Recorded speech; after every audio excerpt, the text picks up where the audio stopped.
एक बार वो समय याद करो, 3 जुलाई 2024, जब भारतीय टीम आईसीसी के रैंकिंग में सबसे टॉप पर थी। कारण था हार्दिक पांड्या। लेकिन वो समय भी याद करो, जस्ट इसी के 6 महीने पहले जब आईपीएल चल रहा था, जिसके अंदर हम हार्दिक पांड्या को कुत्ता कहकर बुला रहे थे। एक बार वो समय याद करो 2019 का, जब हार्दिक पांड्या को कोई देखना नहीं चाहता था। और वो समय याद करो जब हार्दिक पांड्या ने 9वीं क्लास के ही अंदर स्कूल को ड्रॉप आउट कर दिया था और अपना पूरा करियर क्रिकेट को डोनेट कर दिया था। तो कहानी शुरू होती है 1997 से। तो 9वीं ही क्लास से हार्दिक पांड्या ने अपना पूरा करियर स्टडी यानी कि स्कूल से नाता तोड़ दिया था और अपना पूरा करियर दे दिया था क्रिकेट को। जब विजय हजारे ट्रॉफी के अंदर हार्दिक पांड्या ने मात्र 391 बॉल के अंदर 228 रन ठोके, तभी से ही हार्दिक पांड्या का करियर स्टार्ट हो जाता है।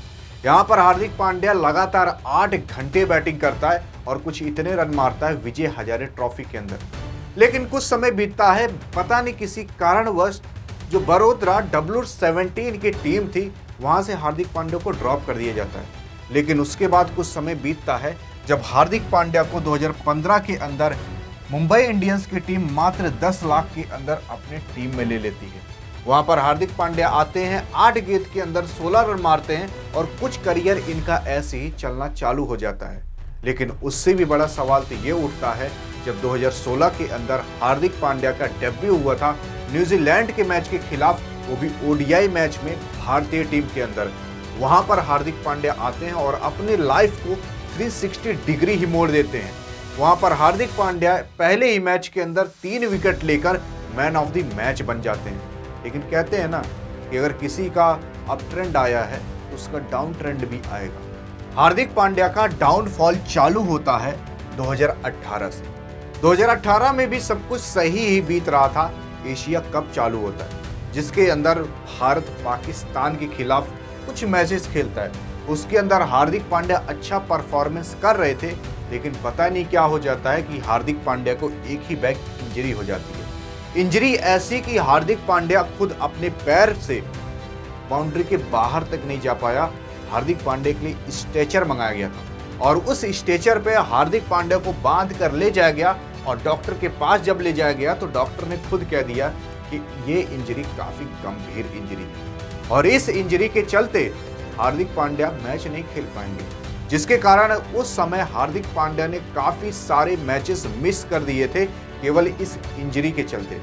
लेकिन मैं आपको बता दूं, हार्दिक पांड्या ऐसा आदमी नहीं है जो कि इंजरी के चलते शांत बैठ जाए। हार्दिक पांड्या कमबैक करता है, लेकिन वो कमबैक पहले की तरह कमबैक नहीं हो पाता है। जो हार्दिक पांड्या पहले था वो हार्दिक पांड्या वापस नहीं आ पाता है। और इसी के ही बीच हमारे जो केएल राहुल साहब और हार्दिक पांड्या है, इन दोनों की बातें उठने लगती हैं। बीसीसीआई यहाँ तक कहता है कि अब इन दोनों को हम भाई सस्पेंड कर देंगे। सस्पेंड का मतलब कि अब इन दोनों को क्रिकेट जगत से बाहर ही निकाल देंगे। जो नीली जर्सी का सपना था हार्दिक पांड्या केएल राहुल का, वो सपना टूट सा जाएगा। आप खुद सोच कर देखो, अगर वो काम उस टाइम हुआ होता तो आज हार्दिक पांड्या न केएल राहुल, दोनों में से कोई भी आपको टीम इंडिया के अंदर देखने को मिलता ही नहीं। और अगर ऐसा हो जाता तो आज आपके पास दुनिया का नंबर 1 ऑलराउंडर और दुनिया का नंबर 1 विकेट कीपर दोनों मिस हो जाते। लेकिन खुदा चाहते थे कि ऐसा ना हो और ऐसा हुआ नहीं और दोनों आज सही सलामत मौजूद हैं। ये होते ही जो हार्दिक पांड्या हैं वो आते हैं साउथ अफ्रीका के खिलाफ मैच खेलते हैं। लेकिन साउथ अफ्रीका के खिलाफ जब मैच खेलते हैं उसके अंदर वापस से इनको ऐसी इंजरी हो जाती है जो कि कई सालों का झटका देकर चली जाती है। 2019 से लेकर 2023 तक भारतीय टीम लगभग 80 मैचेस खेलता है और उन 80 मैचेस में से लगभग 60 मैचेस हार्दिक पांड्या अकेले मिस कर देते हैं। केवल 20 मैचेस खेलने को पाते हैं। और इसी के ही बीच हार्दिक पांड्या के पिताजी की मौत हो जाती है। यानी कि हार्दिक पांड्या के ऊपर अभी दुख नहीं टूटा है, दुखों का पहाड़ टूट गया है। अभी जिस रास्ते से हार्दिक पांड्या गुजर रहा है, उस रास्ते से अगर कोई गुजरता है ना तो गुजर जाता है। लेकिन हार्दिक पांड्या वापस से कमबैक करता है। उनके पिताजी का भले ही देहांत हो जाता है, फिर आता है आईपीएल का दौर। सन 2022 के अंदर जब हार्दिक पांड्या को गुजरात टाइटंस की कैप्टनसी मिलती है तो डायरेक्ट और कुछ नहीं बंदा ट्रॉफी ही उठाता है। यानी कि गुजरात टाइटंस को पहली बार कप्तान बनते हुए ट्रॉफी दिला देना ये कोई मामूली बात नहीं है और ये कोई कर भी नहीं सकता, हमारे हार्दिक पांड्या ही कर सकते हैं। लेकिन हार्दिक पांड्या भले ही गुजरात टाइटंस को ये ट्रॉफी दिला देते हैं, एक बार फिर से इनका करियर टॉप पर चला जाता है, लेकिन वहां से जो धड़ाम से गिरता है इसके बारे में ये सोचे भी नहीं थे। हार्दिक पांड्या 2023 के अंदर जब बॉलिंग करा रहे थे भारत के लिए तो वहां पर बॉलिंग कराते समय इनको वापस से इंजरी हो जाती है, लेकिन इंजरी होने के बाद बंदा फिर से कम बैक करता है।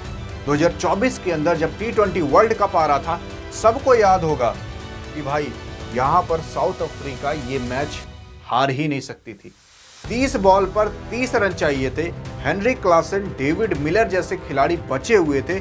17वें ओवर में हार्दिक पांड्या सबसे पहले हेनरी क्लासन का विकेट लेता है और हेनरी क्लासन का विकेट लेते ही पूरी दुनिया शॉक हो जाती है, क्या पता अब भारतीय टीम ये मैच जीत सकती। और 20वें ओवर में जब सूर्य कुमार यादव ने इस कैच को पकड़ा था और जब पूरी की पूरी साउथ अफ्रीका की टीम ऑल आउट हो गई थी, वो जश्न आप और हम कभी भूल नहीं सकते, क्योंकि T20 world cup Hardik Pandya ने अकेले अपने दम पर जिताया था, सूर्य कुमार यादव की इस कैच ने जिताया था।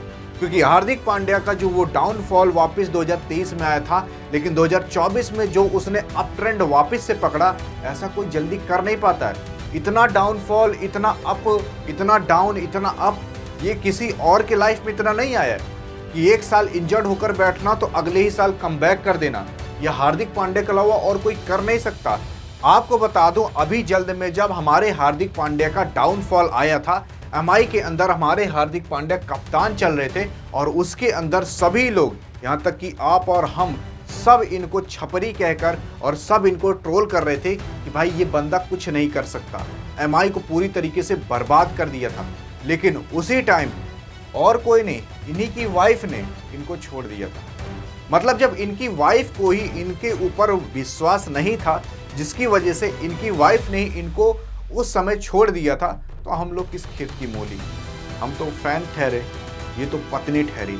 इन्होंने अपने पति को ही छोड़ दिया और ऐसे पति को छोड़ा और उस पति ने जब कमबैक किया तो भाई कुछ नहीं, सीधा T20 वर्ल्ड कप जीता। और ये T20 वर्ल्ड कप किसको याद नहीं होगा और कौन ऐसा इंसान होगा जो कि इस T20 वर्ल्ड कप का क्रेडिट हमारे हार्दू भाई को ना दे। हार्दिक पांड्या ने जब कमबैक किया तो इस बार T20 वर्ल्ड कप ही जिता दिया। यहाँ पर जब नताशा ने छोड़ा था हार्दिक पांड्या को तो काफी लोग कह रहे थे कि हार्दिक पांड्या की आधी प्रॉपर्टी लेकर चली जाएगी, लेकिन हार्दिक पांड्या सबसे ज्यादा समझदार निकले। उन्होंने पहले ही अपनी 50% से ज्यादा अपनी प्रॉपर्टी अपने माँ के नाम करके बैठ चुके थे। ले भी जाती तो कितना ही लेकर जाते, उसकी भी व्यवस्था हमारे हार्दिक पांड्या ने करके बैठे थे। अभी हार्दिक पांड्या की करंट जो नेटवर्थ है वो लगभग 93 करोड़ है। कुछ समय में हमारे हार्दिक पांड्या 100 करोड़ भी क्रॉस कर चुके रहेंगे। ये हार्दिक पांड्या की बात। हार्दिक पांड्या जब से T20 वर्ल्ड कप जिताया है तब से भगवान बनकर बैठा हुआ है, लेकिन हार्दिक पांड्या अभी क्रिकेट का भगवान नहीं बन पाया। क्रिकेट का भगवान कोई और नहीं, हमारे सचिन तेंदुलकर हैं, जो कि एक कपड़े में अपना पूरा क्रिकेट का करियर बचपन बिता कर रख दिए थे। अगर उनके बारे में जानना है तो बगल में क्लिक करके देख सकते हो, क्योंकि उनसे ज़्यादा डाउनफॉल और उनसे ज़्यादा कमबैक आज तक कोई नहीं कर पाया। क्यों क्रिकेट का भगवान उनको कहा जाता है, यहीं पर आपको पता चलेगा। बाकी हार्दिक पांड्या के वो 4 लाइन क्या लिखोगे बताना जरूर।